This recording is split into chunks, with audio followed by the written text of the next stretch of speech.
Bugünkü etkinliğimiz İsrail'e doğrudan desteğini açıklayan ürünleri tekrar seslendireceğiz. Akbila! Akbila! Boykot! Boykot! 7-Up!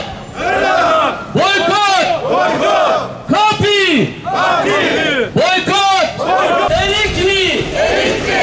Boykot! Boykot! Doğadan! Dağdan! Boykot! Boykot! Schwetz! Schwetz! Boykot! Boykot! Coffee Mate! Kapi! Boykot! Boykot! Mars!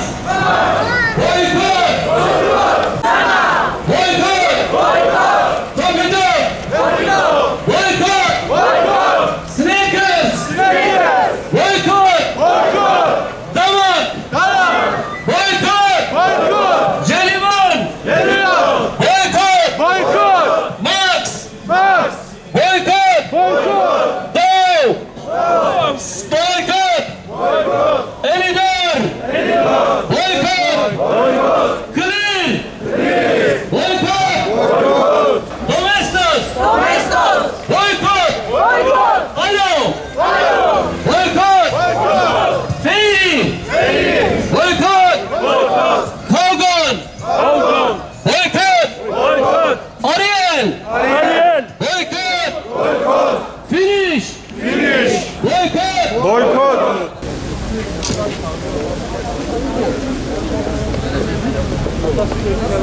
Şehitler ölmez, direniş bitmez. Şehitler ölmez, ümmet bölünmez.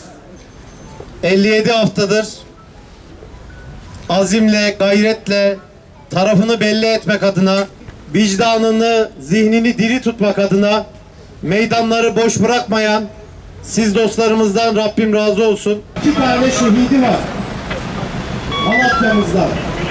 Bir tanesi İlker abimiz.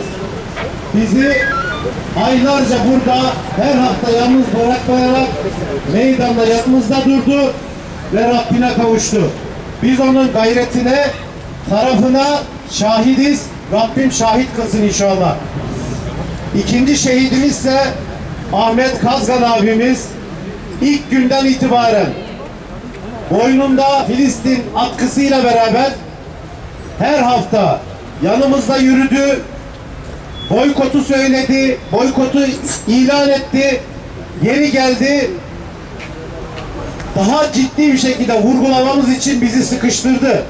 Biz biliyoruz ki onun esas amacı bir şekilde bu İsrail çetesinin bu mallarının kullanılmasını engellemekti. Bismillahirrahmanirrahim. Selam olsun canlarıyla, kanlarıyla vatanlarında kalmanın ve özgürlüğün bedelini ödeyen izzet sahibi Civanmert Gazze halkına. Selam olsun şehadet rüyasıyla ölüm pahasına mesleklerinden vazgeçmeyen Gazze'nin şeref ve haysiyet timsali hekim ve sağlık çalışanlarına. Selam olsun zulme karşı elinden ve dilinden geleni esirgemeyen, kararlılıkla protestolara ve boykota devam eden vicdanlı insanlara. Başta Suriye'de bir diktatörün defolup gitmesini hamd ediyoruz. Darısı dünyadaki diğer zalimlerin başına. Yaşanan gelişmelerin Suriye'de yaşayan tüm insanların huzur, güven içinde bir düzen kurmalarını, en kısa zamanda yuvalarına kavuşmalarını Yüce Rabbimizden diliyoruz. Bugün 14 Aralık 2024. Gazze'deki dehşet verici ablukanın 435. gününde sessiz yürüyüşümüzün 57. haftasında bildirimizi okumak için toplanmış bulunuyoruz. Bizler memleketimizin dört bir yanında görev yapan hekim ve sağlık çalışanları olarak Gazze'deki sağlık krizini bir yılı aşkın bir süredir büyük bir endişe ve öfkeyle takip etmekteyiz. Sahada çalışan gazetecilerden, Gazze'li meslektaşlarımızdan, insani ve uluslararası yardım çalışmaları yapan kuruluş ve organizasyonlardan bize ulaşan bilgiler durumun vehametini tüm açıklığıyla gözler önüne sermektedir. Gazze'deki ablukanın insani yardım girişi ve dağıtımına engel olduğuna, yardım ekipleri ve su kaynaklarına yönelik yoğun saldırılarla birlikte kasten organize edilmiş bir kıtlığa sebep olduğuna tanık olmaktayız. Şu anda nüfusun %96'sı giderek artan gıda güvencesizliği ile karşı karşıya. Gazze ve Rafah sınır kapısında 600'e yakın çocuk hasta, kronik hastalıklar nedeniyle tedavi beklemekte, ancak yalnızca çok kısıtlı sayıda hastanın tedavi amaçlı tahliye edilmesine müsaade edilmektedir. Bu çocuklar yaşam ile hayat çizgisi arasında sıkışıp kalmış durumundalar. Hekimler olarak bu çocukların Gazze'den tahliye edilmesi için İsrail üzerindeki uluslararası baskının arttırılması çağrısında bulunuyoruz.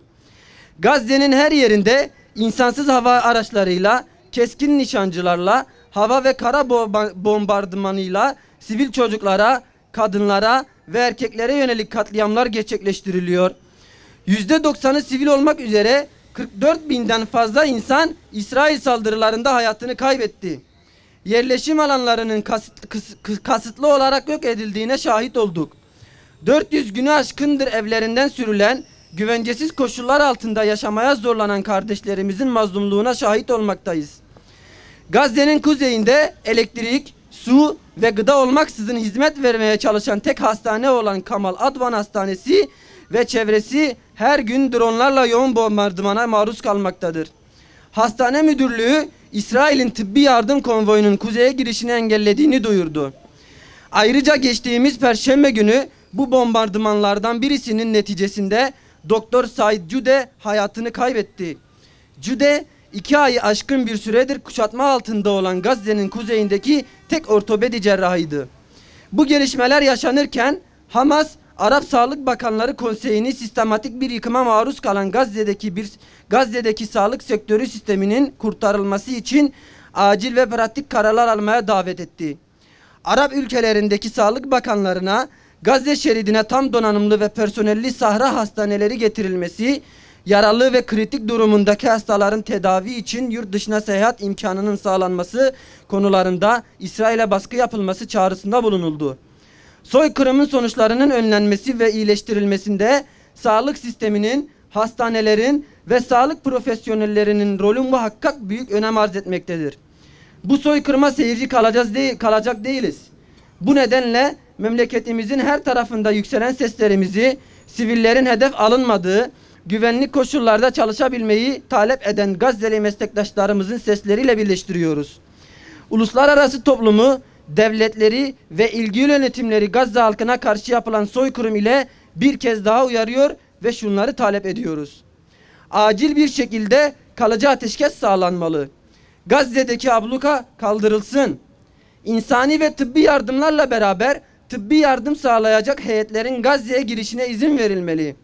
Sağlık tesisleri ve sivil altyapı korunup tahrip olanlar ise yeniden inşa edilmeli. Ülkemizde güzergah olarak hiçbir ürünün geçmesine izin verilmemeli, buna engel olunmalıdır. Bu sonuçlarla uluslararası bir siyasetle İsrail'e yönelik somut siyasi ve iktisadi yaptırımlar yoluyla ulaşabileceğine inanıyoruz. Başta Müslüman ülkelerin vatandaşları olmak üzere demokrat iddiası olan tüm toplumların ve devletlerin üzerine düşen görevi yapmalarını acilen bekliyoruz. Hiçbir mazeret bombalarla bebeklerin, çocukların, sivillerin vahşice katledilmesini görmezden gelinmesine sebep olamaz. Başta yetkililer olmak üzere vicdan sahibi herkesi bu apaçık zulme karşı elinden, dilinden gelen her şeyi yapmaya ve tüm vicdan sahibi insanları boykota davet ediyoruz. Şunu herkes bilsin ki bu yaşatılan zulmü hiçbir zaman kanıksamayacağız. Normalleştirmeyeceğiz. Sabırla ve azimle zulme karşı duranlar olacağız.